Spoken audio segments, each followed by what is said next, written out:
નમસ્કાર દર્શક મિત્રો, આપ જોઈ રહ્યા છો શિનોર સમાચાર।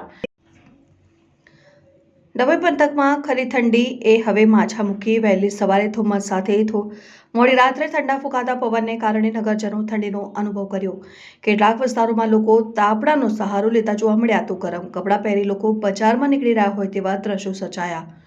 હવામાન વિભાગની આગાહી મુજબ હવે ઠંડીનું પ્રમાણ વધવાનું છે। તેવામાં ડભોઈ પંથકમાં ગત રોજ મોડી રાત્રે હાડથી જાવતી ઠંડીનો અહેસાસ લોકોએ કર્યો। ઠંડી ખરા અર્થમાં ચાલુ થઈ હોય ત્યારે વહેલી સવારે મુખ્ય માર્ગો ઉપર ધુમ્મસની ચાદર છવાયેલી જોવા મળી હતી અને વાહન ચાલકોને વહેલી સવારે વાહન ચલાવવામાં મુશ્કેલી પડી હતી। તો બીજી તરફ ઠંડીથી બચવા નગરજનો તાપડા અને ગરમ કપડાનો સહારો લેતા જોવા મળ્યા। હવામાન વિભાગ દ્વારા ઠંડી વધવાની આગાહી અને ઠંડા પવન ફૂંકાવાની આગાહી કરવામાં આવી છે।